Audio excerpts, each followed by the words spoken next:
Hello guys, ಹೇಗಿದ್ದೀರಾ ಎಲ್ಲರೂ? ನಾನು ತುಂಬ ಚೆನ್ನಾಗಿದ್ದೀನಿ, ನೀವು ಕೂಡ ಚೆನ್ನಾಗಿದ್ದೀರಾ ಅಂತ ಅಂದ್ಕೊತೀನಿ. ಸೊ ನನ್ನ ಮಗ ಮಲಗಿದ್ದಾನೆ. ಸೊ ಆ ಗ್ಯಾಪಲ್ಲಿ ವಿಡಿಯೋ ಮಾಡಬೇಕು ಅನಿಸ್ತು, ಅದಕ್ಕೆ ಬಂದು ವಿಡಿಯೋ ಮಾಡ್ತಾಯಿದ್ದೀನಿ. ಇಷ್ಟು ದಿನ ಅವನು ತುಂಬ ಚಿಕ್ಕವನಿದ್ದರಿಂದ ಅವನ ಜೊತೆ ಟೈಮ್ ಸ್ಪೆಂಡ್ ಮಾಡೋದ್ರಲ್ಲೇ ದಿನ ಕಳೆದೋಗ್ತಿತ್ತು. ಆ್ಯಂಡ್ ಅದೊಂಥರ ಖುಷಿ ನೋಡಿ, ನನಗೆ ವಿಡಿಯೋ ಮಾಡಬೇಕು ಆ ಥರ ಎಲ್ಲ ತಾಟೆ ಬಂದಿರೋ. ಬಿಕಾಸ್ ಅವನ ಜೊತೆ ಅವಾಗೂ ಅವ್ನು ನೋಡ್ಕೊತ ಅವ್ನ ಕೆಲಸ ಮಾಡ್ಕೊತ ಅದೊಂಥರ ಹ್ಯಾಪಿನೆಸ್ಸು. ಇವತ್ತೇನೋ ಅವ್ನು ಮಲ್ಕೊಂಡಿದ್ದ ಸ್ವಲ್ಪ ಹೊತ್ತು, ಸೊ ಹಾಗಾಗಿ ವಿಡಿಯೋ ಮಾಡೋಣ ಅಂತ ಅನಿಸ್ತು, ಮಾಡ್ತಾಯಿದ್ದೀನಿ. ಸೊ ಈ ವಿಡಿಯೋದಲ್ಲಿ ನಾನು ನನ್ನ ಪ್ರೆಗ್ನೆನ್ಸಿ ಜರ್ನಿನ ನಿಮ್ಮ ಜೊತೆ ಶೇರ್ ಮಾಡ್ಕೊತಾ ಇದ್ದೇನೆ. ಥ್ರೂಔಟ್ ಪ್ರೆಗ್ನೆನ್ಸಿ ಹೇಗಿತ್ತು ಅಂತ ನೋಡೋಣ. ಅದಕ್ಕಿಂತ ಮುಂಚೆ ಯಾರು ನನ್ನ ಚಾನಲ್ನ ಸಬ್ಸ್ಕ್ರೈಬ್ ಮಾಡ್ದೇನೆ ನೋಡ್ತಾ ಇದ್ದೀರಾ, ಪ್ಲೀಸ್ ಸಬ್ಸ್ಕ್ರೈಬ್ ಮಾಡಿ, ಸಪೋರ್ಟ್ ಮಾಡಿ. ನಿಮಗೆ ಈ ವಿಡಿಯೋ ಇಷ್ಟ ಆದರೆ ಒಂದು ಲೈಕ್ ಕೂಡ ಕೊಡಿ. ಆ್ಯಕ್ಚುಲಿ ನನಗೆ ಸೆಪ್ಟೆಂಬರ್ 10ಗೆ ಪೀರಿಯಡ್ ಡೇಟ್ ಇತ್ತು. ಸೊ ನಾನು ಏನೋ ಮೇ ಬಿ ಹಾರ್ಮೋನಲ್ ಇಂಬ್ಯಾಲೆನ್ಸಿಂದ ಹಾಗೆಲ್ಲ ಅಂದ್ಕೊಂಡು ಸುಮ್ಮನೆ ಇದ್ದೆ. ಸೊ ಹಾಗೆ ಕಾಲೇಜಲ್ಲೂ ಹೊರಗೆ ಪ್ಲೇಸಲ್ಲಿ ಡಿಸ್ಕಸ್ ಮಾಡಬೇಕಾದ್ರೆ ಅವರು ನಂದು ಡ್ಯೂ ಡೇಟ್ ಆಗಿ 4 days ಆಗಿತ್ತು, ಇನ್ನೂ ಪೀರಿಯಡ್ ಬಂದಿಲ್ಲ ಅಂತ ಹಾಗೆ ಡಿಸ್ಕಸ್ ಮಾಡ್ತಾಯಿದ್ದೆ. ಆವಾಗ ಅವರೆಲ್ಲ ಹೇಳಿದರು, ಒಂದ್ಸರಿ ಪ್ರೆಗ್ನಾದು ನ್ಯೂಸ್ ತೊಗೊಂಡು ಚೆಕ್ ಮಾಡು, ಮೇ ಬಿ ಕನ್ಸೀವ್ ಆಗಿದ್ದು ಆಗಿರ್ಬೋದು ಅಂತ ಹೇಳಿದ್ರು. ನನಗೆ ಆ್ಯಕ್ಚುಲಿ ಆ ಥರ ಥಾಟೇ ಇರಲಿಲ್ಲ. ಹೌದಾ, ನಾನು ಪ್ರೆಗ್ನೆಂಟ್ ಆಗಿರ್ತೀನ ಅಂತ ಅಂದ್ಕೊಂಡು ನೋಡೋಣ, 2 ದಿನ ಬಿಟ್ಟು ನೋಡೋಣ, ಇನ್ನೂ ಟೈಮ್ ಇದೆಯಲ್ಲ ಅಂತ ಸುಮ್ಮನೆ ಇದ್ದೆ. ಸೊ ನಾನು ಆ್ಯಕ್ಚುಲಿ 18th ಚೆಕ್ ಮಾಡಿದ್ದು. ಸೊ 18th ಆಲ್ಮೋಸ್ಟ್ 9:30 ಆಗಿತ್ತು, ಊಟ ಎಲ್ಲ ಮುಗಿಸಿ ಆವಾಗ ಚೆಕ್ ಮಾಡಿದೆ. ಸೊ ಆವಾಗ ನನಗೆ ಪಾಸಿಟಿವ್ ರಿಸಲ್ಟ್ ಬಂತು ಅಂತ ಗೊತ್ತಾಯಿತು. ಹಸ್ಬೆಂಡ್ ಹಂಗೆ ಸುಮ್ಮನೆ ಮಲಗಿದ್ರು. ಆ್ಯಕ್ಚುಲಿ ಹೋಗ್ಬಿಟ್ಟು ಅವರಿಗೆ ಎಬ್ಬಿಸ್ಬಿಟ್ಟು ಹೇಳಿದೆ, ಹೀಗೆ ನಾನು ಪ್ರೆಗ್ನೆಂಟ್ ಆಗಿದ್ದೀನಿ ಅಂತ ಹೇಳಿದೆ. ಆ್ಯಕ್ಚುಲಿ ಸುಮ್ಮನೆ ಅದನ್ನು ತೋರಿಸ್ದೆ, ಈ ಪ್ರೆಗ್ನೆಂಟ್ ನ್ಯೂಸ್. ಆ್ಯಕ್ಚುಲಿ ನಾನು 2-3 days ಹಿಂದೆನೇ ಅವ್ರ ಜೊತೆ ಡಿಸ್ಕಸ್ ಮಾಡಿದೆ, ನನ್ನ ಡ್ಯೂ ಡೇಟ್ ಬಂದಿಲ್ಲ, ಪ್ರೆಗ್ನೆಂಟ್ ಆಗಿರ್ಬೋದೇನೋ ಅಂತ ಅಂದ್ಕೊತಿದ್ದೆ. ಸೊ ಅದಾದಮೇಲೆ ಅವ್ರು ತೋರಿಸ್ದೆ, ಅವರಿಗಂತೂ ಫುಲ್ ಹ್ಯಾಪಿ, ಅವ್ರಿಗೆ ತುಂಬ ಖುಷಿಯಾಯಿತು. ನಾನು ಆ್ಯಕ್ಚುಲಿ ಅಂದರೆ ನನಗೇನು ಇಷ್ಟ ಇಲ್ಲ ಅಂತಲ್ಲ, ನನಗೂ ಇಷ್ಟ ಇತ್ತು. ನಮಗೆ ಮಧ್ಯೆ ಯಾವುದು ಮಿಸ್ಅಂಡರ್ಸ್ಟ್ಯಾಂಡಿಂಗ್ ಇರಲಿಲ್ಲ, ಅರ್ಥ ಮಾಡ್ಕೊಬೇಕು ಆ ಥರ ಏನಿಲ್ಲ. ನಾವು ತುಂಬ ಚೆನ್ನಾಗಿ ಅರ್ಥ ಮಾಡ್ಕೊಂಡ್ಮೇಲೆ ಮದುವೆ ಆಗಿದ್ದರಿಂದ ನನಗೇನು ಟೈಮ್ ತೊಗೊಬೇಕು, ಗ್ಯಾಪ್ ಬೇಕು ಆ ಥರ ಏನು ಅನಿಸಿಲ್ಲ. ಸೊ ನಾವೇನು ಪ್ಲಾನಿಂಗಲ್ಲೂ ಕೂಡ ಇರಲಿಲ್ಲ. ಹಾಗಾಗಿ ನೋಡಿದ ತಕ್ಷಣ ಅವರಿಗೂ ತುಂಬ ಖುಷಿ ಆಯಿತು, ನನಗೂ ಕೂಡ ಖುಷಿ ಆಯಿತು. ಬಟ್ ಒಂಥರ ಶಾಕು, ಅದು ಒಂಥರ ಎಕ್ಸ್ಪೀರಿಯನ್ಸ್. ಖುಷಿನೂ ಆಗುತ್ತೆ, ಒಂಥರ ಭಯನೂ ಆಗುತ್ತೆ, ಮಿಕ್ಸ್ಡ್ ಫೀಲಿಂಗ್ ಅಂತಲೇ ಹೇಳ್ಬೋದು. ಸೊ ಅದಾದಮೇಲೆ ನಾನು ಹೋಗಿ ತೋರಿಸಿದ್ಮೇಲೆ ಅವ್ರಿಗಂತೂ ಫುಲ್ ಖುಷಿ. ಅವರು ರಾಘವೇಂದ್ರ ಸ್ವಾಮಿ ಭಕ್ತರು. ಸೊ ಅವ್ರು ಏನು ಮಾಡಿದ್ರು, ಹೋಗಿ ದೇವರ ಹತ್ರ ಕೈ ಮುಕ್ಕೊಂಡು ಬೇಡ್ಕೊಂಡು, ಆ ವಿಡಿಯೋ ಆ್ಯಕ್ಚುಲಿ ಸ್ಕ್ರೀನ್ ಮೇಲೆ ಶೇರ್ ಮಾಡ್ತೀನಿ ನೋಡಿ. ಇದೊಂಥರ ನನಗೆ ಅವ್ರ ಖುಷಿ ನೋಡಿ ಇನ್ನೂ ನನ್ನ ಖುಷಿ ಜಾಸ್ತಿ ಆಯಿತು ಅಂತಲೇ ಹೇಳ್ಬೋದು. ಅವ್ರು ತುಂಬ ಖುಷಿಯಾಗಿದ್ದರಿಂದ ನನಗೂ ತುಂಬ ಖುಷಿ ಆಯಿತು. ಅದಾದಮೇಲೆ ನಾನು ನೆಕ್ಸ್ಟ್ ಡೇ ಕಾಲೇಜಿಗೆ ಹೋದೆ. ಅಲ್ಲಿ ಆ್ಯಕ್ಚುಲಿ ಕೊಲಿಗೆ ಹಂಗೆ ಕೇಳಿದ್ರು, ಏನಾಯಿತು ಚೆಕ್ ಮಾಡಿ. ನಾನು ಆ್ಯಕ್ಚುಲಿ ಅವಾಗ ಹೇಳಿಲ್ಲ, ಬಿಕಾಸ್ ಸ್ಕ್ಯಾನಿಂಗೆಲ್ಲ ಆದಮೇಲೆ ಹೇಳೋಣ ಅಂದ್ಕೊಂಡು. ಸೊ ಇಲ್ಲ, ಇನ್ನೂ ಮಾಡಿಲ್ಲ ಅಂತಲೇ ಹೇಳಿದೆ. ಅದಾದಮೇಲೆ ಮತ್ತೆ ನಾವು ಅವತ್ತು ಸಂಜೆ ಬಂದುಬಿಟ್ಟು ಅಲ್ಲಿ ಹಂಗೆ ನಾನು ಕಾಲೇಜಲ್ಲಿ ಇರಬೇಕಾದ್ರೆ ನಮ್ಮ ಮನೆ ನಿಯರ್ ಕ್ಲಿನಿಕ್ನ ಸರ್ಚ್ ಮಾಡಿದ್ದೆ. ಸೊ ಅಲ್ಲಿ ಒಂದು ಗೈನಿಕಾ ಕ್ಲಿನಿಕ್ ಅಂತ ಇದೆ, ನಿಯರ್ ದೊಡ್ಡ ಕಸಂದ್ರ ಮೆಟ್ರೋ ಸ್ಟೇಷನ್ ಪಕ್ಕನೇ ಇದೆ. ಸೊ ಅಲ್ಲಿ ಆ ಡಾಕ್ಟರ್ ಬಗ್ಗೆ ರಿವ್ಯೂಸ್ ಎಲ್ಲ ಚೆನ್ನಾಗಿತ್ತು. ಸೊ ಅಲ್ಲೇ ಮನೆ ಪಕ್ಕ ಇದೆಯಲ್ಲ, ಅಲ್ಲಿ ಹೋಗೋಣ ಅಂತ ಅಂದ್ಕೊಂಡು ಹೋದ್ವಿ. ಆ್ಯಕ್ಚುಲಿ ನಂದು ಒಂದು ಸ್ಕಿನ್ ಅಲರ್ಜಿ ಆಗಿತ್ತು ಅಂದ್ಬಿಟ್ಟು ನಾನು ಒಂದು ಟ್ಯಾಬ್ಲೆಟ್ ತೊಗೊತಿದ್ದೆ. ಹಾಗಾಗಿ ಅವರು ನಾವು ಈ ಥರ ಹೇಳಿದ ಮೇಲೆ, ನೀನು ಟ್ಯಾಬ್ಲೆಟ್ ತೊಗೊಂಡಿರೋದ್ರಿಂದ ಒಂದು ಬ್ಲಡ್ ಟೆಸ್ಟ್, ಯೂಶಲಿ ನ್ಯೂಸಲ್ಲಿ 99% ಪ್ರೆಗ್ನೆನ್ಸಿ ಕರೆಕ್ಟೇ ಇರುತ್ತೆ. ಬಟ್ ನೀವು ಟ್ಯಾಬ್ಲೆಟ್ ಅಲರ್ಜಿಗೆ ಅಂತ ತೊಗೊಂಡಿದ್ರಿಂದ ಒಂದು ಸರಿ ಬ್ಲಡ್ ಟೆಸ್ಟು ಮಾಡಿ ಕನ್ಫರ್ಮ್ ಮಾಡ್ಕೊಳ್ಳೋಣ ಅಂತ ಅವ್ರು ಹೇಳಿದರು. ಸೊ ಬ್ಲಡ್ ಟೆಸ್ಟ್ ಬ್ಲಡ್ ತೊಗೊಂಡ್ರು, ರಿಪೋರ್ಟ್ ನಾಳೆ ಬರುತ್ತೆ ಅಂತ ಹೇಳಿದರು. ಓಕೆ ಅಂದ್ಬಿಟ್ಟು ನಾನು ಹಾಗೆ ಹೋದ್ವಿ ಮನೆಗೆ. ಆ್ಯಂಡ್ ಒಂದು ಸ್ಕ್ಯಾನ್ ಕೂಡ ಬರೆದಿದ್ರು ನಮಗೆ ಆವಾಗಲೇ, ಬಿಕಾಸ್ ನಾನು ಟ್ಯಾಬ್ಲೆಟ್ ತೊಗೊಂಡಿರೋದ್ರಿಂದ ಪ್ರೆಗ್ನೆನ್ಸಿ ಕನ್ಫರ್ಮ್ ಆಗಿದೆಯಾ ಇಲ್ವಾ ಅಂತ ಚೆಕ್ ಮಾಡೋಕ್ಕೆ ಅಂತ ಒಂದು ಸ್ಕ್ಯಾನ್ ಕೂಡ ಬರೆದ್ರು. ನೆಕ್ಸ್ಟ್ ಡೇ ಸ್ಕ್ಯಾನ್ ರಿಪೋರ್ಟ್ ಕೂಡ ಬಂತು. ನೆಕ್ಸ್ಟ್ ಡೇ ನಾವು ಹಾಸ್ಪಿಟಲ್ಗೆ ಹೋದ್ವಿ. ಆವಾಗ ಅವ್ರು ಹೇಳಿದ್ರು, ಹೌದು 100% ಕನ್ಫರ್ಮ್ ಆಗಿದೆ ಅಂತ. ಆವಾಗ ನಮ್ಗೆ ತುಂಬ ಖುಷಿ ಆಯಿತು. ಅದು next day actually Gauri Ganesha festival ಇತ್ತು. ಅದಾದಮೇಲೆ ಮನೆಗೆ ಹೋಗಿ ನನಗೆ ಹೇಗೆ ಹೇಳಬೇಕು ಅಂತ ಗೊತ್ತಾಗ್ತಿಲ್ಲ.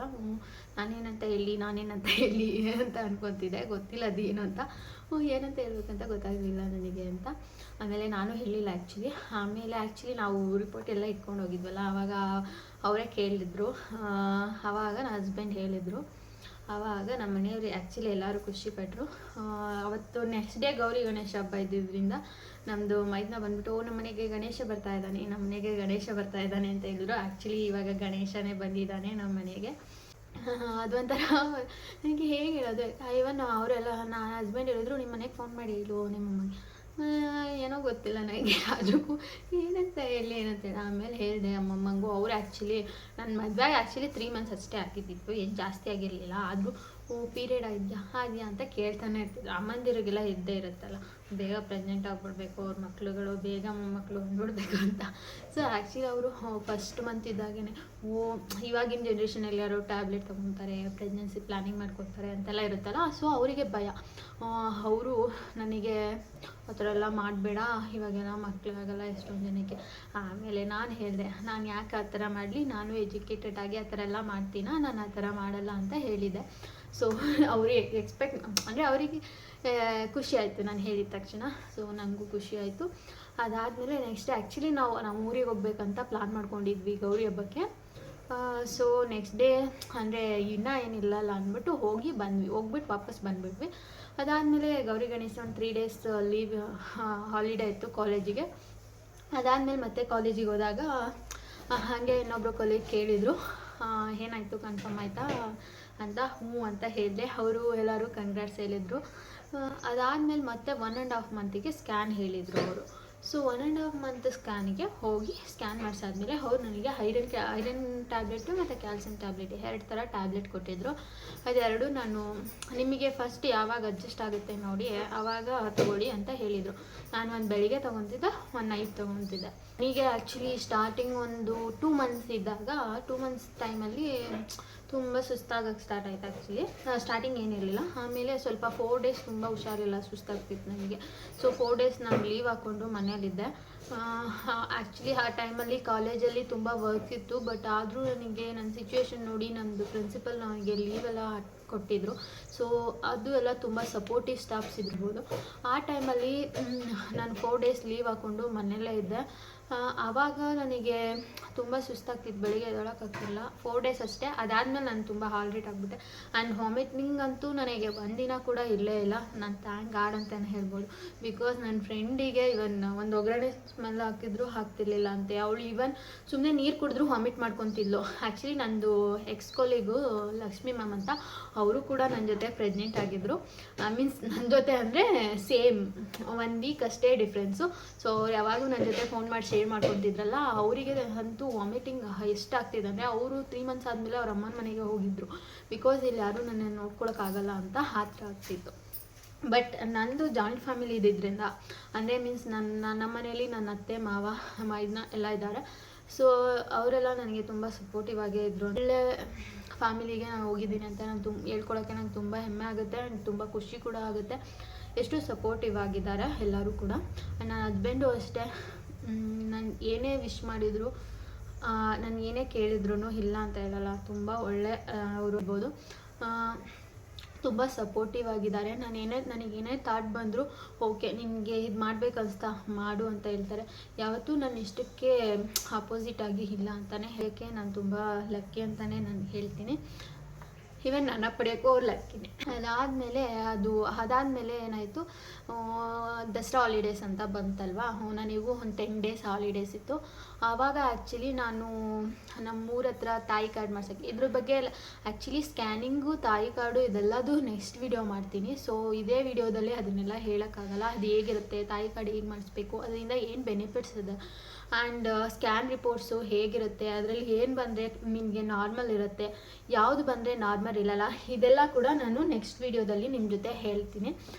ಈ ವಿಡಿಯೋದಲ್ಲಿ ಅದನ್ನು ಕ್ಲಬ್ ಮಾಡೋದು ಬೇಡ. ಇದರಲ್ಲಿ ಜಸ್ಟ್ ನನ್ನ ಎಕ್ಸ್ಪೀರಿಯೆನ್ಸ್ ಹೇಗಿತ್ತಂತ ನಿಮ್ಮ ಜೊತೆ ಶೇರ್ ಮಾಡ್ಕೊತಾ ಇದ್ದೀನಿ. ಅದಾದಮೇಲೆ ದಸರಾ ಹಾಲಿಡೇಸ್ ಇದ್ದಿದ್ದರಿಂದ 1 day ನಾವು ಊರಿಗೆ ಹೋಗಿ, ನಮ್ಮೂರು ಹಸ್ಬೆಂಡ್ ಊರು ಬಂದು ಹೊಂಗಾಣಿ ದೊಡ್ಡಿ ಅಂತ ಕನಕಪುರ ಹತ್ರ. ಸೊ ಅಲ್ಲಿಗೆ ಹೋಗಿ ನಾನು ಇಂಜೆಕ್ಷನ್ ಮಾಡಿಸ್ಕೊಂಬರೋಕ್ಕೆ ಅಂತ ಹೋಗಿದ್ವಿ. ಸೊ 1.5 months ನಿಮಗೆ TT ಇಂಜೆಕ್ಷನ್ ಮಾಡ್ತಾರೆ. ಆ್ಯಕ್ಚುಲಿ ಗೌರ್ಮೆಂಟ್ ಹಾಸ್ಪಿಟಲಲ್ಲಿ 2 ಇಂಜೆಕ್ಷನ್ ಮಾಡಿಸ್ತಾರೆ. ಇದು ಪ್ರೈವೇಟಲ್ಲಿ ಕೂಡ ಸಿಗುತ್ತೆ, ಬಟ್ ಗೌರ್ಮೆಂಟಲ್ಲಿ ಫ್ರೀಯಾಗಿ ಸಿಗುತ್ತೆ. ಯಾಕೆ ನಾವು ಪ್ರೈವೇಟಲ್ಲಿ ಹೋಗಿ ಮಾಡಿಸ್ಕೊಬೇಕು? ಅದೇ ಇಂಜೆಕ್ಷನ್ನ ಅವ್ರು ದುಡ್ಡು ಕೊಟ್ಟು ಮಾಡ್ತಾರೆ, ಇವ್ರು ಫ್ರೀಯಾಗಿ ಮಾಡ್ಕೊಳ್ತಾರೆ ಅಷ್ಟೇ. ಸೊ ನನ್ನ ಸಜೆಷನ್ನು ತಾಯಿ ಕಾರ್ಡು ಕೂಡ ಮಾಡಿಸಿ, ಅದರಿಂದನೂ ತುಂಬ ಬೆನಿಫಿಟ್ಸ್ ಇದೆ. ಅದೇನಿದೆ ಅಂತ ನಾನು ನೆಕ್ಸ್ಟ್ ವಿಡಿಯೋದಲ್ಲಿ ನಿಮಗೆ ತಿಳಿಸ್ಕೊಡ್ತಿದ್ದೆ. ಆ್ಯಂಡ್ ನಮ್ಮೂರ ಹತ್ರ ಗೌರ್ಮೆಂಟ್ ಹಾಸ್ಪಿಟಲ್ ಅಚ್ಚಲಲ್ಲಿದೆ. ಸೊ ಅಲ್ಲಿ ಹೋಗಿ ನಾನು ಇಂಜೆಕ್ಷನ್ ಕೂಡ ಮಾಡಿಸ್ಕೊಂಡು ಬಂದೆ. ಅದಾದಮೇಲೆ ಇನ್ನೂ ರಜಾ ಇತ್ತು. ಆ್ಯಂಡ್ ದಸರಾ ಟೈಮಲ್ಲಿ ನನ್ನ ಹಸ್ಬೆಂಡ್, ಈವನ್ ಅವ್ರಿಗೆ ಯಾವಾಗೂ ರಜಾ ಅಂತ ಇರಲ್ಲ, ಸಂಡೇ ರಜಾ ಇರುತ್ತೆ. ಬಟ್ ದಸರಾ ಟೈಮಲ್ಲಿ ಮಾತ್ರ ಒಂದು 2-3 ಡೇಸ್ ರಜಾ ಇರುತ್ತೆ. ಹಾಗಾಗಿ ಅವ್ರು ಯಾವಾಗೂ ದಸರಾ ಟೈಮಲ್ಲಿ ಹೊರಗಡೆ ಹೋಗ್ತೀವಿ. ಸೊ ಇವಾಗೂ ಕೂಡ ಹೋಗ್ಬೇಕಂತ ಅಂದ್ಕೊಂಡ್ವಿ. ಬಟ್ ಮನೇಲಿ ಪ್ರೆಗ್ನೆಂಟ್ ಇದೆಯಾ, 2 ಮಂತ್ಸ್ ಆಗಿದೆ, ಇವಾಗ ಜರ್ನಿ ಮಾಡಬಾರ್ದು ಅಂತ ಹೇಳಿದ್ರು. ಬಟ್ ನಾನು ಧೈರ್ಯ ಮಾಡಿ, ಹಸ್ಬೆಂಡ್ ಕೂಡ ಯಾಕೆ ಅಂದರೆ ನನಗೆ ಹೊರಗಡೆ ಹೋಗೋದಂದರೆ ತುಂಬ ಇಷ್ಟ. ಆ್ಯಂಡ್ ಡಾಕ್ಟರ್ನ ಕೂಡ ಕೇಳಿದ್ವಿ, ಹುಷಾರಾಗೋದ್ರೆ ಹೋಗ್ಬೋದು, ನೋ ವರೀಸ್ ಅಂತ ಹೇಳಿದ ಮೇಲೆ ಓಕೆ ಅಂತ ನಾವು ಒಂದು ಸ್ಮಾಲ್ ಟ್ರಿಪ್ ಫ್ರೆಂಡ್ಸ್ ಜೊತೆ ಪ್ಲ್ಯಾನ್ ಮಾಡಿ ಹೋಗಿ ಬಂದ್ವಿ. ಅದು ಸಕಲೇಶ್ವರ. ಅಂದರೆ ನಾವೇನು ತುಂಬ ಸುತ್ತಾಡ್ಕೊಂಡು ಬರೋಕ್ಕೆ ತುಂಬ ದೂರ ಏನು ಹೋಗಿರಲಿಲ್ಲ. ಸೊ ಇಲ್ಲೇ ಸಕಲೇಶ್ವರ ಹತ್ರ ಒಂದು ರೆಸಾರ್ಟಿಗೆ ಹೋಗಿದ್ವಿ. ಅಲ್ಲೇ ಹೋಗಿ ಅಲ್ಲೊಂದು ರೆಸಾರ್ಟಲ್ಲಿ ಸ್ಟೇ ಆಗಿ ಅಲ್ಲೇ ಅಕ್ಕಪಕ್ಕ ಇರೋ ಪ್ಲೇಸಸ್ನ ನೋಡಿಕೊಂಡು ಒಂದು ಸ್ವಲ್ಪ ಮೈಂಡಿಗೂ ರಿಲೀಫ್ ಆಗುತ್ತೆ ಅಂದ್ಕೊಂಡು ಹೋಗಿ ಬಂದ್ವಿ. ಆ್ಯಕ್ಚುಲಿ ನನಗೆ ಅಲ್ಲಿ ಹೋದ್ಮೇಲೆ ಸ್ವಲ್ಪ ರಿಲೀಫ್, ಅಂದರೆ ನಾನು ಹೇಳಿದ್ನಲ್ಲ ಒಂದು 4-5 ಡೇಸ್ ತುಂಬ ಸುಸ್ತಾಗ್ತಿತ್ತು ನನಗೆ ಅಂತ. ಸೊ ಅಲ್ಲಿ ಹೋದ್ಮೇಲೆ ನನಗೆ ಒಂದು ಸ್ವಲ್ಪ ರಿಲೀಫ್ ಅನಿಸ್ತು. ಅದೇ ನನ್ನ ಹಸ್ಬೆಂಡ್ ಹೇಳ್ತಾಯಿದ್ರು, ಮನೆ ಸುಸ್ತು ಅಂತ್ಯಾ, ಇಲ್ಲಿ ನಮಗೆ ಸುಸ್ತಾಗ್ತಿದೆ, ನಿನಗೆ ಸುಸ್ತಾಗ್ತಿಲ್ಲ ಅಂತ. ಅದೇನೋ ಗೊತ್ತಿಲ್ಲ ನನಗೆ, ಔಟ್ಸೈಡ್ ಹೋದರೆ ಏನೋ ಒಂದು ಎನರ್ಜಿ ಬಂದುಬಿಡುತ್ತೆ. ನಾನಂತೂ ಫುಲ್ ಆ್ಯಕ್ಟಿವ್ ಆಗಿಬಿಡ್ತೀನಿ. ಹಾಗಾಗಿ ಅಲ್ಲಿ ಹೋದ್ವಿ. ಹೋಗಿ ಫ್ರೆಂಡ್ಸ್ ಜೊತೆ ಇದ್ದರೆ ಒಂಥರ ಚೆನ್ನಾಗಿತ್ತು. ಅವರು ಎಲ್ಲ ನನ್ನನ್ನು ತುಂಬ ಕೇರ್ ಮಾಡಿದ್ರು. ಆ್ಯಕ್ಚುಲಿ ನನ್ನ ಫ್ರೆಂಡ್ಸು, ಅವ್ರಿಗೆ ಕೂಡ ಥ್ಯಾಂಕ್ಸ್ ಹೇಳ್ಬೇಕು ನಾನು. ಆ್ಯಂಡ್ ಅಲ್ಲಿಂದ ಬಂದ್ವಿ. ಅಲ್ಲಿಂದ ಬಂದಮೇಲೆ ಡಾಕ್ಟರ್ ಶಾಪಿಂಗ್, ಅವರು ಆ್ಯಕ್ಚುಲಿ ಮಂತ್ಲಿ ಚೆಕಪ್ ಇರ್ತಿತ್ತು. ಸೊ ಅದಾದಮೇಲೆ ನಂದು 1.5 ಮಂತ್ ಸ್ಕ್ಯಾನ್ ಆದಮೇಲೆ ಮತ್ತೆ 2.5 ಹೋದೆ. ಅವರು 3 ಮಂತ್ಸಿಗೆ 1 ವೀಕ್ ಕಮ್ಮಿಯಾಗಿ ಒಂದು ಸ್ಕ್ಯಾನ್ ಬರೆದ್ರು. ಅದು NT ಸ್ಕ್ಯಾನ್ ಅಂತ, ಅದು ಮೇನ್ ಸ್ಕ್ಯಾನ್ ಆಗಿರುತ್ತೆ. ಸೊ ಆ NT ಸ್ಕ್ಯಾನ್ ಮಾಡ್ಸೋಕ್ಕೆ ಅಂತ ಒಂದು ಡೇಟ್ ಕೊಟ್ಟಿದ್ದರು. ಸೊ ನಾನು ಆ್ಯಕ್ಚುಲಿ ಅವರು ಮಧ್ಯಾಹ್ನ ಟೈಮ್ ಇರುತ್ತೆ ಸ್ಕ್ಯಾನ್ ಓಪನ್ನು. ನಾನು ಕಾಲೇಜಿಂದ ಪರ್ಮಿಷನ್ ತೊಗೊಂಡು ಮಧ್ಯಾಹ್ನ ಹೋಗಿ ಸ್ಕ್ಯಾನ್ ಮಾಡಿಸಿದ್ದೆ. ಆ್ಯಕ್ಚುಲಿ ಆ ಸ್ಕ್ಯಾನ್ಗಿಂತ ಮುಂಚೆ ಒಂದು ಎಡವಟ್ಟು ಏನಾಯಿತು ಅಂದರೆ, ಅಯ್ಯೋ ಅದೇನಕ್ಕೆ ಹಂಗಾಯಿತು ಅಂತ ಗೊತ್ತಿಲ್ಲ. ಅದು ಆ್ಯಕ್ಚುಲಿ ಸಮ್ಟೈಮ್ಸ್ ಕೆಲವರಿಗೆ ಆಗುತ್ತೆ ಅಂತೆ. ನನಗೆ ಒಂದು 2.5 ಆಲ್ಮೋಸ್ಟ್ ನನ್ನ ಟ್ರಿಪ್ಪಿಂದ ಬಂದು ಒಂದು 4-5 ಡೇಸ್ಗೆ ಇಂಟರ್ನಲ್ ಬ್ಲೀಡಿಂಗ್ ಥರ ಆಯಿತು. ಅದು ನನಗೆ ತುಂಬ ಭಯ ಆಗ್ಬಿಡ್ತು. ಏನೋ ಒಂದು ಭಯ ಇದ್ದೇ ಇರುತ್ತೆ ಆ ಟೈಮಲ್ಲಿ, ನಿಮಗೆ ಗೊತ್ತಾಗುತ್ತೆ. ಆಯ್ತು ಅಂತ ಡಾಕ್ಟ್ರ್ ಹತ್ರ ಹಬ್ಬಾಗೆ ಹೋದ್ವಿ. ಆ್ಯಕ್ಚುಲಿ ಅವರು ನೆಕ್ಸ್ಟ್ ವೀಕಿಗೆ ಕೊಟ್ಟಿದ್ದರು NT ಸ್ಕ್ಯಾನು. ಬಟ್ ಹೀಗಾಗಿದ್ದರಿಂದ ನಾವು ಅವತ್ತೇ ನೆಗ್ಲೆಕ್ಟ್ ಮಾಡಿಲ್ಲ, ಹೋಗ್ಬಿಟ್ವಿ. ಗೂಗಲ್ ಸರ್ಚ್ ಮಾಡಿದೆ, ಸಮ್ಟೈಮ್ಸ್ ಆಗುತ್ತೆ ಅಂತ ಇತ್ತು. ಬಟ್ ಆದರೂ ರಿಸ್ಕ್ ಏನಕ್ಕೆ ಅಂದ್ಬಿಟ್ಟು ನಾನು ಡಾಕ್ಟರ್ ಹತ್ರ ಹೋದೆ. ಸೊ ಹೋದ್ಮೇಲೆ ಅವ್ರು ಹೇಳಿದರು, ಯಾವುದಕ್ಕೂ ಒಂದು ಸ್ಕ್ಯಾನ್ ಮಾಡಿಸ್ಬಿಡಿ, ಇದು ಕಾಮನಾಗಿ ಆಗುತ್ತೆ ಕೆಲವರಲ್ಲಿ, ಬಟ್ ಏನಕ್ಕೆ ಡೌಟಲ್ಲಿರೋದು, ಒಂದು ಸ್ಕ್ಯಾನ್ ಮಾಡಿಸಿ ಅಂತ ಹೇಳಿದ್ರು. ಓಕೆ ಅಂತ ನಾವು ಸ್ಕ್ಯಾನಿಗೆ ಅವಾಗ ಸಂಜೆ ಈವ್ನಿಂಗ್ ಟೈಮಲ್ಲಿ ಇರಲ್ಲ, ನಾಳೆ ಬೆಳಿಗ್ಗೆ ಅಂತ ಹೇಳಿದ್ರು. ಆ್ಯಕ್ಚುಲಿ ನಾನು ಕಾಲೇಜ್ ಹೋಗೋ ಕೆಲಸ ಇರಲಿಲ್ಲ ಅವತ್ತು. ಏನೋ ಟೆನ್ಷನು, ಏನೋ ಭಯ, ಏನೋ ಒಂಥರ ಆಗ್ತಿತ್ತು, ದುಃಖ ಆಗ್ತಿತ್ತು, ಒಳಗಡೆನೇ ಸಂಕಟ ಆಗ್ತಿತ್ತು, ಅದೇನಂತ ಗೊತ್ತು. ಆ್ಯಕ್ಚುಲಿ ಆ ಸ್ಕ್ಯಾನಲ್ಲಿ ಅವ್ರು ಹೇಳಿದರು, ಏನಿಲ್ಲ ನಾರ್ಮಲ್ ಆಗಿದೆ, ಅದು ಇಂಟರ್ನಲ್ ಬ್ಲೀಡಿಂಗ್ ಒಂದು ಸಮ್ಟೈಮ್ಸ್ ಆಗುತ್ತೆ ಅಂತ. ಒಂಥರ ಜೀವ ಬಂದಂಗಾಯಿತು ಅಂತ ಅಂದ್ಕೊಂಡು ಅದಾದಮೇಲೆ ಮತ್ತೆ ಕಾಲೇಜ್ಗೆ ಹೋಗಿ ಸಂಜೆ ಬಂದು ಡಾಕ್ಟ್ರ್ ಹತ್ರ ಮತ್ತೆ ಹೋಗಿ ಅವ್ರು ಸ್ಕ್ಯಾನ್ ರಿಪೋರ್ಟ್ ಅಂತ ತೋರಿಸ್ದೆ. ಏನು ಪ್ರಾಬ್ಲಮ್ ಇಲ್ಲ ಅಂದ್ಬಿಟ್ಟು ಟ್ಯಾಬ್ಲೆಟ್ ಕಂಟಿನ್ಯೂ ಮಾಡಿ ಮತ್ತು ಸ್ವಲ್ಪ ಫ್ರೂಟ್ಸು ಎಲ್ಲ ತಿನ್ನಿ ಅಂತ ಹೇಳಿದರು. ಚೆನ್ನಾಗಿ ಸೊಪ್ಪು, ತರಕಾರಿ, ಹಣ್ಣು ಎಲ್ಲ ತಿನ್ನಿ ಅಂತ ಹೇಳಿದರು. ಸರಿ ಅಂತ ಬಂದ್ವಿ. ಆದರೂ ಅದು ಒಂದು ಎಷ್ಟು ಆ ಎಕ್ಸ್ಪೀರಿಯನ್ಸ್ ಅಂತೂ ನನಗೆ ಎಷ್ಟು ಭಯ ತಂದಿತ್ತು ಅಂದರೆ, ಅಯ್ಯೋ ದೇವ್ರೆ ಏನಾಯ್ತಪ್ಪ, ಏನಿಗೆ ಬ್ಲೀಡಿಂಗ್ ಆಯಿತು, ಏನೋ ಒಂಥರ ಫುಲ್ ಭಯ ಆಗಿಬಿಟ್ಟಿತ್ತು. ಅದಾದಮೇಲೆ ಬಂದೆ. ಅದೇನಿಲ್ಲ ನಾರ್ಮಲ್ ಅಂತ ಹೇಳಿದ್ಮೇಲೆ ಅಷ್ಟರಲ್ಲಿ ನಾನು ಕಾಲೇಜ್ಗೆ ಹೋದಾಗ ಆ್ಯಕ್ಚುಲಿ ತುಂಬ ಡಲ್ಲಾಗಿದೆ ಅಂತ ಕೊಲ್ಲಿಗೊಬ್ಬರು ಕೇಳಿದರು. ಆವಾಗ ನಾನು ಹೇಳಿದೆ ಈ ಥರ ಆಯಿತು ಅಂತ. ಏನು ಹೆದರ್ಕೊಂಬೇಡಿ, ನನ್ನ ಫ್ರೆಂಡಿಗೊಬ್ರು ಇದೇ ಆಗಿತ್ತು, ಅದು ಇಂಟರ್ನಲ್ ಬ್ಲೀಡಿಂಗ್ ಎಲ್ಲರಿಗೂ ಆಗುತ್ತೆ ಅಂತ ಹೇಳಿದರು. ಅವ್ರು ಏನೇ ಹೇಳಿದ್ರು ನನಗೆ ನಾನು ಸ್ಕ್ಯಾನ್ ಮಾಡಿಸೋ ತನಕ ಸಮಾಧಾನ ಅಂತ ಇರಲಿಲ್ಲ. ಅದಾದಮೇಲೆ ನಂದು ನೆಕ್ಸ್ಟ್ ವೀಕು 3 ಮಂತ್ ಸ್ಕ್ಯಾನ್ ಇತ್ತು, ಅದನ್ನು ಮಾಡಿಸಿದ್ವಿ NT ಸ್ಕ್ಯಾನು. ಅಲ್ಲೇ ದೊಡ್ಡಕಲ್ಸಂದ್ರ ಹತ್ರ ಮೆಟ್ರೋ ಪಿಲ್ಲರ್ ಪಕ್ಕ ಒಂದು ಸ್ಕ್ಯಾನ್ ಸೆಂಟರ್ ಇದೆ, ಸ್ಕೇಮಾ ಸ್ಕ್ಯಾನಿಂಗ್ ಸೆಂಟರ್ ಅಂತ. ಅಲ್ಲಿಗೆ ನಾನು ಹೋಗ್ತಿದ್ದಿದ್ದು. ಸೊ ಅಲ್ಲಿ ಹೋಗಿ ಮಾಡಿಸಿದ ಮೇಲೆ ಅಲ್ಲಿ NT ವ್ಯಾಲ್ಯೂ ನನಗೆ 3 ಮಂತ್ ಸ್ಕ್ಯಾನಲ್ಲಿ ಸ್ವಲ್ಪ ಜಾಸ್ತಿ ಬಂದಿತ್ತು, ಅಂದರೆ 2.4 ಬಂದಿತ್ತು. ಆ್ಯಕ್ಚುಲಿ ಬಿಲೋ 3 ಇದ್ದರೆ ನಾರ್ಮಲ್ ಅಂತ ಹೇಳ್ತಾರೆ. ಬಟ್ ಆ ಸ್ಕ್ಯಾನಿಂಗ್ ಅವರು ನನಗೆ ಹೆದರಿಸ್ಬಿಟ್ರು. NT ವ್ಯಾಲ್ಯೂ ಇಷ್ಟು ಬಂದಿದೆ ಅಂದರೆ ಏನೋ ಪ್ರಾಬ್ಲಮ್ ಆಗುತ್ತೆ. ಅದನ್ನು ನಾನು ನೆಕ್ಸ್ಟ್ ವೀಡಿಯೋದಲ್ಲಿ ನಿಮಗೆ ಹೇಳ್ತೀನಿ. NT ವ್ಯಾಲ್ಯೂ ಅಂದರೆ ಏನು, ಅದರಿಂದ ಏನಾಗುತ್ತೆ, ಆ ಸ್ಕ್ಯಾನಲ್ಲಿ ನಮಗೆ ಎಷ್ಟು ಬಂದಿತ್ತು, ಎಷ್ಟು ಬಂದರೆ ನಾರ್ಮಲ್ ಅನ್ನೋದನ್ನ ನಿಮ್ಗೆ ಹೇಳ್ತೀನಿ. ಅದಾದಮೇಲೆ ಅವ್ರು ನನಗೆ ನೀವು ಡಬಲ್ ಮಾರ್ಕರ್ ಟೆಸ್ಟು ಅದು 80% ಅಷ್ಟೇ ನಾರ್ಮಲು, ಇಲ್ಲಾಂದರೆ ನಿಮ್ಮದು ಇದರಿಂದ ಏನೋ ಪ್ರಾಬ್ಲಮ್ ಆಗುತ್ತೆ ಹಂಗೆ ಹಿಂಗೆ ಅಂತ ಏನೇನೋ ಹೇಳಿಬಿಟ್ರು. ಅದಾದಮೇಲೆ ನಾವು ಮತ್ತೆ ಹೋಗಿ ಡಾಕ್ಟರ್ ಹತ್ರ ತೋರಿಸಿದ್ವಿ. ಅವರು ಆ್ಯಕ್ಚುಲಿ ಅವಾಗೇ ಡಾಕ್ಟರಿಗೆ ಫೋನ್ ಮಾಡಿದ್ರು ಅವ್ರು ಆ್ಯಕ್ಚುಲಿ ಅಲ್ಲೇ ನನಗೆ ಸ್ಕ್ಯಾನಿಂಗ್ ಏನೋ ಭಯನೇ ಪಡಿಸ್ಬಿಟ್ಟು, ನೀವು ರಿಲೇಟಿವ್ ಮದುವೆ ಆಗಿದ್ದೀರಾ ಇಲ್ಲ ಅಂತ ಕೇಳಿದ್ರು. ಇಲ್ಲ ಅಂದೆ.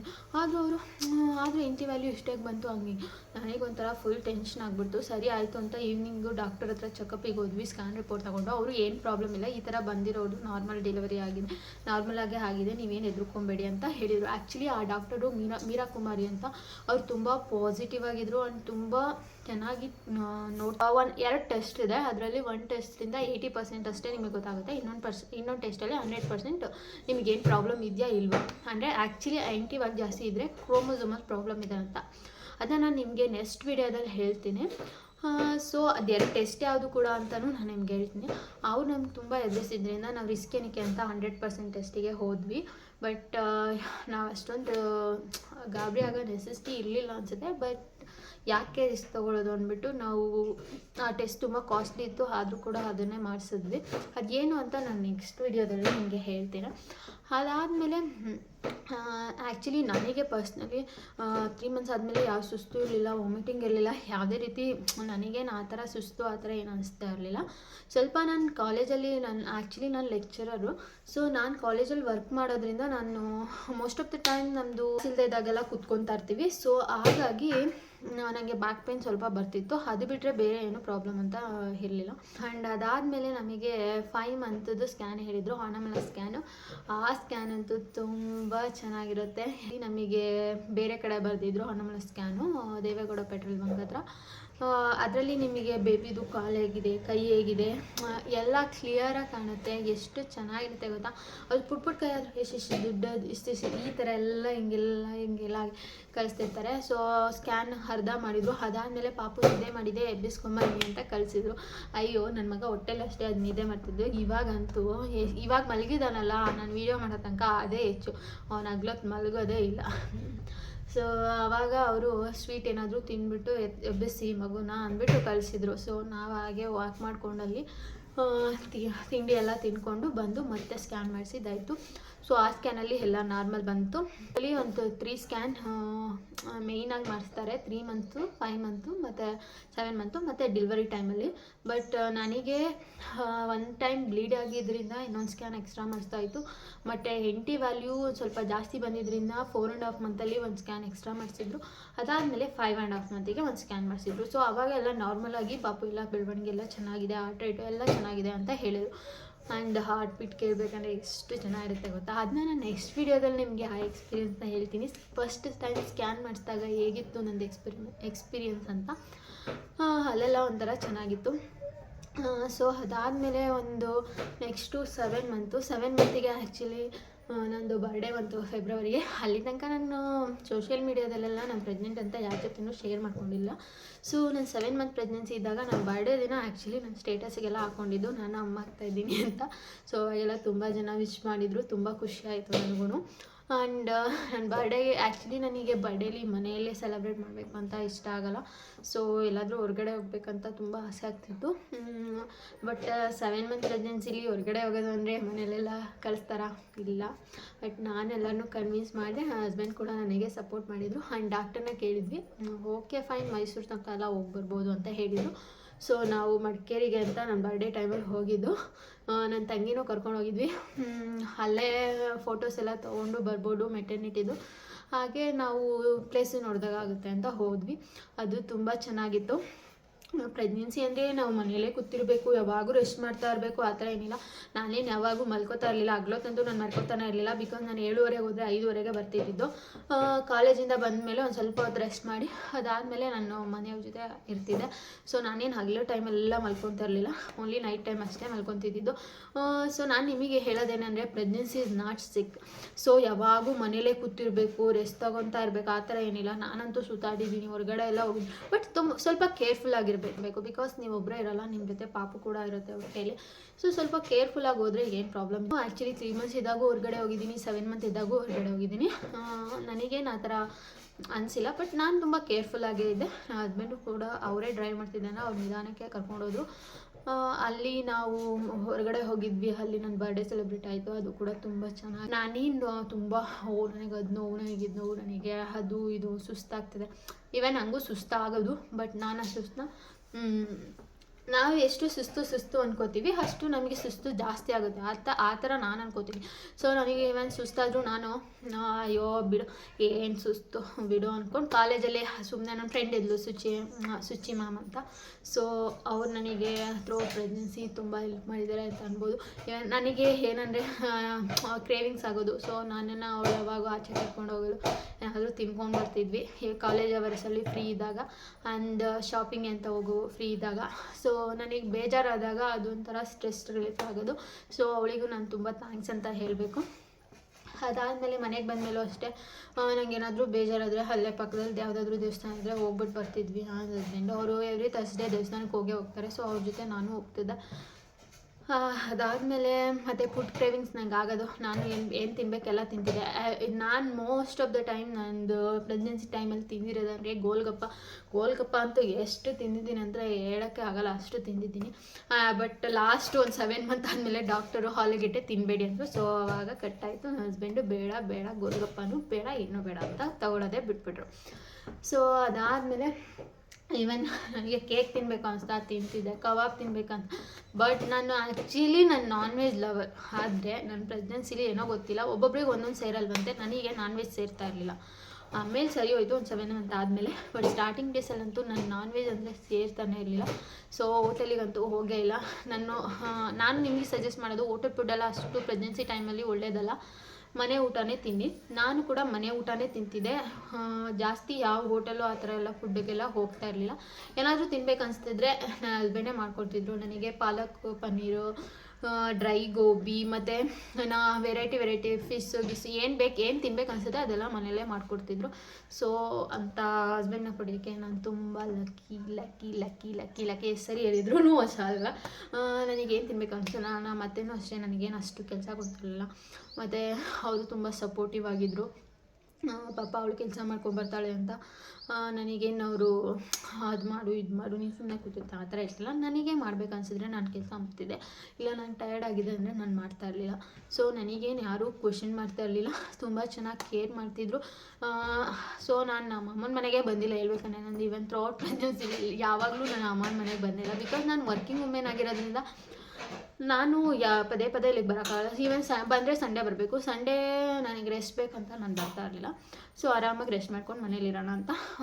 ಈವನ್ ಟಿಲ್ 8 ಮಂತ್ ಕಂಪ್ಲೀಟ್ ಆಗೋ ತನಕನೂ ನಾನು ವರ್ಕ್ ಮಾಡಿದ್ದೀನಿ. ಸೊ ವರ್ಕ್ ಮಾಡೋದ್ರಿಂದ ನನಗೇನು ಕಷ್ಟ ಅನಿಸಿಲ್ಲ. ಅದೊಂಥರ ನನಗೆ ಮನೇಲಿದ್ದರೆ ಆ್ಯಕ್ಚುಲಿ ಒಂದಿನ ಯಾವಾಗಾದರೂ 2-3 ದಿನ ರಜಾ ಕೊಟ್ಬಿಟ್ಟು ಮನೇಲಿದ್ದರೆ ಅವಾಗೇ ನನಗೆ ಕಷ್ಟ ಅನಿಸೋದು. ಅಯ್ಯೋ ಏನು ಮಾಡಲಪ್ಪ ಮನೆಯಲ್ಲಿ ಬೋರ್ ಆಗುತ್ತೆ ಅಂತ. ಇವಾಗ ನನ್ನ ಮಗನ ಜೊತೆ ಇರೋದ್ರಿಂದ ನನಗೆ ಏನೂ ಆ ಥರ ಅನಿಸ್ತಾ ಇಲ್ಲ. ನನಗೆ ಮನೇಲಿರೋಕ್ಕಂತೂ ನಿಜ ಇಷ್ಟ ಇಲ್ಲ. ಹೊರಗಡೆ ಜನ ಹೇಳಿದ್ರು, ಇಷ್ಟು ತಿಂಗಳಾಗಿದೆ ಇವಾಗ ಕೆಲಸಕ್ಕೆ ಹೋಗ್ಬೇಕಾ ನೀನು, ಮನೇಲಿದ್ರೆ ಆಗಲ್ವ. ಕೆಲವ್ರು ಆ ಥರ ಕಮೆಂಟ್ ಮಾಡಿದ್ದಾರೆ. ಬಟ್ ಅವ್ರಿಗೇನು ಗೊತ್ತು ನಾನೇ ಇಷ್ಟಪಟ್ಟು ಹೋಗ್ತಿರೋದು ಅಂತ, ಅವ್ರಿಗಂತೂ ಗೊತ್ತಿಲ್ಲ. ಅದಾದಮೇಲೆ ಏಪ್ರಿಲ್ ಬಂದೇ ಬಿಡ್ತು, ಮಾರ್ಚ್ ಮುಗ್ದೇ ಹೋಯಿತು. ಮಾರ್ಚ್ ಆದಮೇಲೆ ಡೇಟ್ ಹಾಕ್ತಿದ್ರು, ಏಪ್ರಿಲ್ 1 ಸೀಮಂತ ಅಂತ. ನನಗೆ ಸೀರಿಯಸ್ಲಿ ಇಲ್ಲಿಗೆ ಬರೋಕ್ಕೆ ಇಷ್ಟನೇ ಇರಲಿಲ್ಲ. ಲೇಟಾಗಿ ಕಳಿಸಿ, ನನಗಿರೋದು May 15ಗೆ, ಇವಾಗ ಯಾಕೆ ಕಳಿಸ್ತೀನಿ. ಬಟ್ ನಂದು ಹೊಟ್ಟೆ ತುಂಬ ದಪ್ಪ ಇದ್ದಿದ್ದರಿಂದ ನಮ್ಮ ಅತ್ತೆಯವರಿಗೆಲ್ಲ ಸ್ವಲ್ಪ ಟೆನ್ಷನ್ ಇತ್ತು. ಯಾವ ಟೈಮ್ ಅವರು ವರ್ಕಿಂಗು, ಆ್ಯಕ್ಚುಲಿ ಅವರು ಕೆಲ್ಸಕ್ಕೆ ಹೋಗ್ತಾರೆ. ಸೊ ಯಾವ ಟೈಮಲ್ಲಿ ಏನಾಗುತ್ತೋ ಗೊತ್ತಿಲ್ಲ. ಸೊ ನಾನು ಇಲ್ಲದೇ ಇದ್ದಾಗ ಏನಾದರೂ ಆದರೆ ಏನು ಮಾಡೋದು, ಅಲ್ಲಾದರೆ ಅಮ್ಮ ಇರ್ತಾರೆ ನೋಡ್ಕೊತಾರೆ. ಬೇಗ ಕಳಿಸೋಣ, ಬಿಕಾಸ್ ಒಬ್ಬೊಬ್ಬರಿಗೆ ಫಸ್ಟ್ ಡೆಲಿವರಿ ಬೇಗ ಆಗಿಬಿಡುತ್ತೆ ಅಂತ ಅವರು ನನ್ನನ್ನು ಇವಾಗ ಅಂದರೆ ಅವ್ರಿಗೆ ಹೋಗಲಿ ಅಂತಲ್ಲ, ಇವಾಗೇ ಹೋದರೆ ಬೆಟರ್ ಅಂತ ಅಂದ್ಕೊಂಡು. ಏಪ್ರಿಲಲ್ಲಿ ನನ್ನ ಸೀಮಂತ ಆಯಿತು. ಏಪ್ರಿಲ್ 1 ಈವನ್ ನನ್ನ ಕಾಲೇಜಲ್ಲೂ ಕೂಡ March 30th last working day ಇತ್ತು, ಅಲ್ಲೂ ಕೂಡ ನಂದು ಸೀಮಂತ ಮಾಡಿದರು. ಎಷ್ಟು ಏನೋ ಒಂಥರ ವರ್ಕ್ ಪ್ಲೇಸಲ್ಲೂ ಈ ಥರ ಫ್ಯಾಮಿಲಿ ಎನ್ವಿರಾನ್ಮೆಂಟ್ ಇದ್ದರೆ ಎಷ್ಟು ಖುಷಿ ಆಗುತ್ತೆ ಅಲ್ವಾ. ಅಲ್ಲೂ ಕೂಡ ನನಗೆ ಸ್ಯಾರಿ ಕೊಟ್ಟು ಹೂ ಹಣ್ಣು ಎಲ್ಲ ಕೊಟ್ಟು ನನಗೆ ಸೀಮಂತ ಮಾಡಿದರು. ಇಲ್ಲಿ ನೋಡಿ ಸ್ಕ್ರೀನ್ ಮೇಲೆ ಅದ್ರದ್ದು ಫೋಟೋಸ್ ಹಾಕಿದ್ದೀನಿ. ಅದು ನನಗೆ ತುಂಬ ಖುಷಿ ಆಯಿತು. ಆ ದಿನ ಅಂತೂ ನನಗೆ ತುಂಬ ಅಳು ಬಿಕಾಸ್ ನನ್ನ ಹಸ್ಬೆಂಡ್ ಬಿಟ್ಟು ಹೋಗೋಕ್ಕೆ ನನಗೆ ಇಷ್ಟ ಇಲ್ಲ. ಅವ್ರು ಬಂದಿಲ್ಲ, ಇರೋಕ್ಕಾಗಲ್ಲ, ಅವ್ರ ಕೆಲಸ ಇರುತ್ತೆ. ಸೊ ನಾನಂತೂ ತುಂಬ ಮಿಸ್ ಮಾಡ್ಕೊತೀನಿ ಅಂತ ಹೇಳ್ತಾ ಇರ್ತಿದ್ದೆ. ಬೇಜಾರಾಗ್ತಿತ್ತು. ಆದಮೇಲೆ ನಾನು ಇಲ್ಲಿಗೆ ಬಂದು ಇಲ್ಲಿ ಹಾಸ್ಪಿಟಲ್ ತೋರಿಸ್ಬೇಕಿತ್ತು ಅಂತ ಇರುತ್ತೆ. ನನಗೆ ಯಾವ ಹಾಸ್ಪಿಟಲ್ ಹೋಗ್ಬೇಕಂತ ತುಂಬ ಕನ್ಫ್ಯೂಷನ್ ಇತ್ತು. ಫ್ರೆಂಡ್ಸ್ ಹತ್ರ ಎಲ್ಲ ಕೇಳಿದ್ದೆ, ಅವ್ರು ಮಂಡ್ಯ ಅಂದರು. ಸೊ ನನಗೆ ನಿಯರು ಮಳವಳ್ಳಿ ಅಲ್ವಾ ಅಂದ್ಕೊಂಡು, ನಮ್ಮೂರು ಇಲ್ಲಿ ಮಳವಳ್ಳಿ ತಾಲೂಕು ಹುಸ್ಕೂರು ಹತ್ರ ಅಪ್ಪಾಜಿ ದೊಡ್ಡಿ ಅಂತ. ಸೊ ಇಲ್ಲಿ ಒಬ್ಬರು ನಮ್ಮ ರಿಲೇಟಿವ್ ಒಬ್ಬರು ಮಳವಳ್ಳಿ ಗೌರ್ಮೆಂಟ್ ಹಾಸ್ಪಿಟಲ್ ತೋರಿಸಿ ನೋಡ್ತಾರೆ ಅಂತ ಹೇಳಿದ್ರು. ಆ್ಯಕ್ಚುಲಿ ನನ್ನ ಫ್ರೆಂಡು ಮಂದಾರ ಸಜೆಸ್ಟ್ ಮಾಡಿದ್ದು. ಅವತ್ತು ಆ್ಯಕ್ಚುಲಿ ಸೀಮಂತ ದಿನ ನೈಟೇ ನನ್ನ ಹಸ್ಬೆಂಡೇ ಕರ್ಕೊಂಬಂದಿದ್ದು.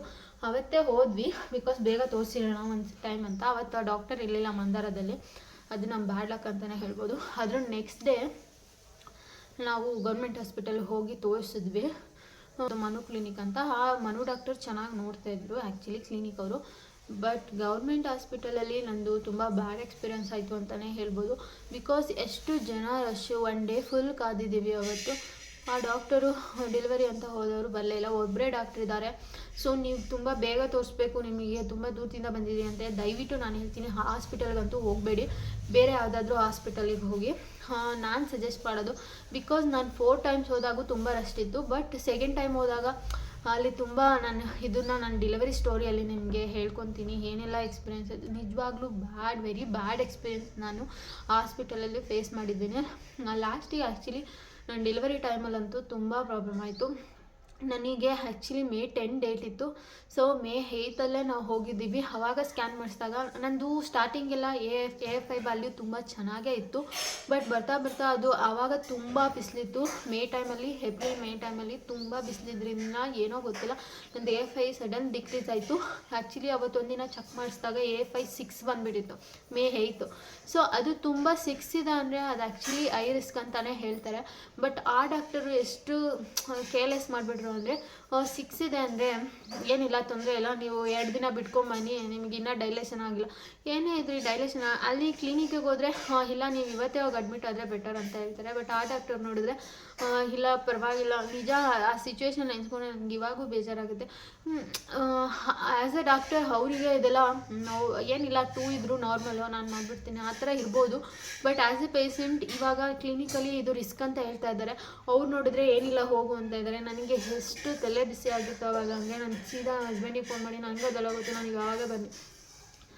ಅವರು ಆ್ಯಕ್ಚುಲಿ 8 ನನಗೆ AFI ಕಮ್ಮಿ 8 ಹೋದೆ, ಅವಾಗೂ ಅಡ್ಮಿಟ್ ಮಾಡ್ಕೊಂಡಿಲ್ಲ. ಒಂದು ಸ್ವಲ್ಪ ನನಗೆ ವಾಟರ್ ಬ್ರೇಕ್ ಏನಾಗಿರಲಿಲ್ಲ, ವೈಟ್ ಬ್ಲೀಡಿಂಗ್ ಸ್ವಲ್ಪ ಸ್ಟಾರ್ಟ್ ಆಗಿತ್ತು ಅಷ್ಟೇ. ಸೊ ಅವ್ರು ಹೇಳಿದ ದಿನವೇ ನಾನು ಹೋಗಿ ಅಡ್ಮಿಟ್ ಆಗಿದ್ದೀನಿ. ಬಟ್ ಅದು ಏನೋ ಅಡ್ಮಿಟ್ ಆಗಬೇಕು ಅಂತ ಹೋಗಿದ್ದೀನಿ, ಅವ್ರು ಅಡ್ಮಿಟೇ ಮಾಡ್ಕೊಂಡಿಲ್ಲ. ಓಕೆ 10ಗೆ ಹೋದೆ, ಮತ್ತೆ ಅವಾಗೂ ಅಡ್ಮಿಟ್ ಮಾಡ್ಕೊಂಡಿಲ್ಲ. ಮತ್ತೆ 12ಗೆ ಹೋದೆ, ಅವಾಗೂ ಇಲ್ಲ. ಸೊ ಮತ್ತೆ 13ಗೆ ಹೋಗಿದ್ದೀನಿ, ಅವಾಗೂ ಕೂಡ ಅಡ್ಮಿಟ್ ಮಾಡ್ಕೊಂಡಿಲ್ಲ. ಬಟ್ ನಂದು A ವ್ಯಾಲ್ಯೂ ತುಂಬ ಕಮ್ಮಿ ಆಗಿದೆ. ಮತ್ತೆ ಹೋದೆ ನನ್ನ ಕ್ಲಿನಿಕ್ಕಿಗೆ. ಅಲ್ಲಿ ಆ ಡಾಕ್ಟರ್ ಹೇಳಿದ್ರು ನನ್ನ ಸಜೆಷನ್ನು ಬೇಗ ಮಂಡ್ಯ ಹೋಗ್ಬಿಡಿ, ಬಿಕಾಸ್ ಅಲ್ಲಿ ತುಂಬ ಜನ ಡಾಕ್ಟರ್ ಇರ್ತಾರೆ. ಅವತ್ತು ಹೋದರೆ ನೆಕ್ಸ್ಟ್ ಡೇ ಬಾ ಅಂತ ಹೋದಾಗ ಡಾಕ್ಟರ್ ಇಲ್ಲವೇ ಇಲ್ಲ, ಅವ್ರೇನೋ ಬೇರೆ ಕೆಲಸಕ್ಕೆ ಹೋಗಿದ್ದಾರೆ. ಸೊ ಒಂದೇ ಒಂದು ಡಾಕ್ಟರ್ ಇರೋ ಹಾಸ್ಪಿಟಲ್ಗೆ ಯಾವತ್ತೂ ಹೋಗಬೇಡಿ. ಬಿಕಾಸ್ ನಾನು ನಮ್ಮ ಊರಿಗೆ ಹತ್ರ ಇದೆ ಅಂತ ಆ ಹಾಸ್ಪಿಟಲ್ನ ಚೂಸ್ ಮಾಡಿದೆ. ಬಟ್ ನನಗೆ ವೆರಿ ಬ್ಯಾಡ್ ಎಕ್ಸ್ಪೀರಿಯೆನ್ಸ್ ಆಯಿತು. ಸೊ ನಾನು ಹೇಳ್ತಾ ಇದ್ದೀನಿ, ಯಾರು ಮಂಡ್ಯ ನಿಯರ್ ಇದ್ದೀರಾ ಯಾರೂ ಕೂಡ ಆ ಹಾಸ್ಪಿಟಲಿಗೆ ಹೋಗಲೇಬೇಡಿ ಪ್ಲೀಸ್. ಚೆನ್ನಾಗಿ ಏನೇ ಮಾಡಿ, ಬಟ್ ನನಗೆ ತುಂಬ ಬ್ಯಾಡ್ ಎಕ್ಸ್ಪೀರಿಯನ್ಸ್. ಪರ್ಸ್ನಲಿ ನಾನು ಸಜೆಸ್ಟ್ ಮಾಡ್ತಾಯಿದ್ದೀನಿ, ನಿಮಗೆ ಇಷ್ಟ ಇದ್ದರೆ ನೀವು ಹೋಗ್ಬೋದು. ಬಟ್ ನನಗಂತೂ ತುಂಬ ಬ್ಯಾಡ್ ಎಕ್ಸ್ಪೀರಿಯೆನ್ಸೇ ಆಯಿತು ಅಂತಲೇ ಹೇಳ್ಬೋದು. ಸೊ ಅದಾದಮೇಲೆ ನಾವು ಕ್ಲಿನಿಕ್ಕಿಗೆ ತೋರಿಸಾದ್ಮೇಲೆ ಸೀದಾ ಆ ಡಾಕ್ಟರಿಗೆ ನಾವು ತುಂಬ ಥ್ಯಾಂಕ್ಸ್ ಹೇಳಲೇಬೇಕು. ಬಿಕಾಸ್ ಆವತ್ತು ನಾನು ಹೋಗಿಲ್ಲ ಅಂದರೆ ಮೇ ಬಿ ತುಂಬ ಪ್ರಾಬ್ಲಮೇ ಆಗ್ತಿತ್ತು ಅನಿಸುತ್ತೆ ನಮ್ಮ ಬೇಬಿಗೆ. ಅದಾದಮೇಲೆ ನಾವು ಸೀದಾ ನೆಕ್ಸ್ಟ್ ಸೆಕೆಂಡ್ ಯೋಚನೆ ಮಾಡೇ ಇಲ್ಲ. May 15 ಮಂಡ್ಯ ಹೋದ್ವಿ. ಅಲ್ಲಿ ಆ್ಯಕ್ಚುಲಿ ಅಲ್ಲಿ ನಾವು ರೆಗ್ಯುಲರಾಗಿ ತೋರಿಸ್ತಾ ಇದ್ದರಿಂದ ಅಡ್ಮಿಟ್ ಮಾಡ್ಕೊತಾ ಇರಲಿಲ್ಲ. ತಾಯಿ ಕಡಲು ಇದನ್ನು ನಿಮಗೆ ನೆಕ್ಸ್ಟ್ ವಿಡಿಯೋದಲ್ಲಿ ಹೇಳ್ತೀನಿ. ತಾಯಿ ಕಡಲು ತುಂಬ ಚೆಕಪ್ಸ್ ಇಲ್ಲ ಅಂದರೆ ಗೌರ್ಮೆಂಟ್ ಹಾಸ್ಪಿಟಲಲ್ಲಿ ಅಡ್ಮಿಟ್ ಮಾಡ್ಕೊಳ್ಳಲ್ಲ, ಡೈರೆಕ್ಟು ಅಡ್ಮಿಟ್ ಮಾಡಿಕೊಂಡ್ರು. High risk pregnancy high risk delivery ವಾರ್ಡಿಗೆ ನನ್ನನ್ನು ಹಾಕಿದ್ರು. ಅಂದರೆ ಆ್ಯಕ್ಚುಲಿ ರಿಸ್ಕ್ ಇದೆ, ಬಿಕಾಸ್ ವ್ಯಾಲ್ಯೂ ನಂದು ತುಂಬ ಕಮ್ಮಿ ಆಗಿದೆ. ಅಲ್ಲಿ ಸ್ಕ್ಯಾನ್ ಮಾಡಿದಾಗ ನಂದು 4 ಅಷ್ಟೇ ಇದ್ದಿದ್ದು, 4 ಸೊ 4 ಅಂದರೆ ಬಿಲೋ 10 ಆ್ಯಕ್ಚುಲಿ ಕಡಿಮೆ ಅಂತ ಅನ್ಕೊತಾರೆ. ಸೊ 4 ಅಂದರೆ ತೀರಾ ಕಮ್ಮಿ. ಡಾಕ್ಟರ್ ಹೇಗೆ ನಾನು ನಾಳೆ ಬಾ ಅಂತ ಕಳ್ಸೋಕ್ಕಾಗೋದು. ನಂಗೆ ಸೀರಿಯಸ್ಲಿ ಎಷ್ಟು ಬೇಜಾರಾಯಿತು ಅಂದರೆ, ನಾನು ತಗೊಂಡಿದ್ದ ವರ್ಸ್ಟ್ ಡಿಸಿಷನ್ ಅಂದರೆ ಹಾಸ್ಪಿಟಲ್ನ ಸೆಲೆಕ್ಟ್ ಮಾಡಿದ್ದು. ನೀವು ಯಾರು ಆ ಥರ ಮಾಡಬೇಡಿ ಅಂತ ಹೇಳ್ತೀನಿ, ಅದು ನಿಮ್ಮ ಚಾಯ್ಸು. ಬಟ್ ನನ್ನ ಎಕ್ಸ್ಪೀರಿಯೆನ್ಸ್ನ ನಿಮ್ಮ ಜೊತೆ ಶೇರ್ ಮಾಡ್ತಾಯಿದ್ದೀನಿ. ಅದರಿಂದ ನನಗೆ ತುಂಬ ತಲೆ ಬಿಸಿ ಆಗ್ತಿತ್ತು. ಬರೋದು, ಗೂಗಲ್ ಮಾಡೋದು, ಇಷ್ಟಿದ್ರೆ ಏನು ಮಾಡೋದು, ಇಷ್ಟಿದೆ. ಫ್ರಮ್ ಮೇ 8 to 15 1 ವೀಕು ನಾನು ಎಷ್ಟು ಸ್ಟ್ರೆಸ್ ತೊಗೊಂಡಿದ್ದೀನಿ ಅಂದರೆ, ಇಡೀ ಪ್ರೆಗ್ನೆನ್ಸಿ ಜರ್ನಿಯಲ್ಲಿ ನಾನು ಅಷ್ಟು ಸ್ಟ್ರೆಸ್ ತೊಗೊಂಡಿಲ್ಲ. ಸೊ 1 ವೀಕಲ್ಲಿ ನಾನು ಅಷ್ಟು ಸ್ಟ್ರೆಸ್ ತೊಗೊಳಕ್ಕೆ ರೀಸನ್ ಅಂದರೆ, ಅವರಷ್ಟು ನೆಗ್ಲಿಜೆನ್ಸಿ ಮಾಡಿದರು ಅಂತ ನನಗೆ ಪರ್ಸ್ನಲಿ ಫೀಲ್ ಆಗಿದೆ. ಸೊ ಅವರಿಗೆ ಅದು ತುಂಬ ಪೇಷೆಂಟ್ಸ್ ನೋಡೋದ್ರಿಂದ ಈ ಕಾಮನ್ ಅಂತ ಅನಿಸ್ಬೋದು. ಬಟ್ ಆ್ಯಸ್ ಇವಾಗ ನಾನು ಪ್ರೆಗ್ನೆಂಟ್ ವುಮನ್ ಆಗಿರೋದ್ರಿಂದ ನನಗೆ ಆ ಟೈಮಲ್ಲಿ ಎಷ್ಟು ಟೆನ್ಷನ್ ಆಗಿದೆ, ಎಷ್ಟು ಸ್ಟ್ರೆಸ್ ತೊಗೊಂಡಿದ್ದೀನಿ ನನಗೆ ಮಾತ್ರ ಗೊತ್ತು. ಈಗಲೂ ಆ 1 ವೀಕ್ ನೆನೆಸ್ಕೊಂಡೆ ನನಗೆ ಈಗಲೂ ಹೊಡು ಬಂದಂಗೆ ಆಗುತ್ತೆ. ಸಾರಿ, ಎಮೋಷ್ನಲ್ ಆಗಿಬಿಟ್ಟೆ. ಓಕೆ ಗಾಯ್ಸ್, ನೆಕ್ಸ್ಟ್ ನನ್ನ ಡೆಲಿವರಿ ಹೇಗಾಯಿತು, ಆ ಮಂಡ್ಯದಲ್ಲಿ ನಂದು ಎಕ್ಸ್ಪೀರಿಯೆನ್ಸ್ ಹೇಗಿತ್ತು, ಅಲ್ಲಿ ಏನೇನೆಲ್ಲ ಫೇಸ್ ಮಾಡಿದೆ, ಅದನ್ನ ನೆಕ್ಸ್ಟ್ ವಿಡಿಯೋದಲ್ಲಿ ನಿಮ್ಮ ಜೊತೆ ಶೇರ್ ಮಾಡ್ಕೋತೀನಿ. ಈ ವಿಡಿಯೋ ನಿಮ್ಗೆ ಇಷ್ಟ ಆಗಿದ್ರೆ ಒಂದು ಲೈಕ್ ಮಾಡಿ. ನೆಕ್ಸ್ಟ್ ವಿಡಿಯೋದಲ್ಲಿ ನಾನು ನಂದು ಸ್ಕ್ಯಾನಿಂಗ್ ರಿಪೋರ್ಟ್ಸು ಮತ್ತು ತಾಯಿ ಗಾಡಿ ಹೇಗೆ ಮಾಡಿಸೋದು ಅದ್ರ ಬಗ್ಗೆ ನಿಮಗೆ ಹೇಳ್ತೀನಿ, ಅದರಿಂದ ಏನು ಬೆನಿಫಿಟ್ಸ್ ಇದೆ ಅಂತ. ಸೊ ಯಾರ್ಯಾರು ಸಬ್ಸ್ಕ್ರೈಬ್ ಮಾಡಿದೆ ನೋಡಿದ್ರಿ, ಪ್ಲೀಸ್ ಸಬ್ಸ್ಕ್ರೈಬ್ ಮಾಡ್ಕೊಳ್ಳಿ. ನಿಮ್ಗೆ ಈ ವಿಡಿಯೋ ಇಷ್ಟ ಆದರೆ ಲೈಕ್ ಮಾಡಿ.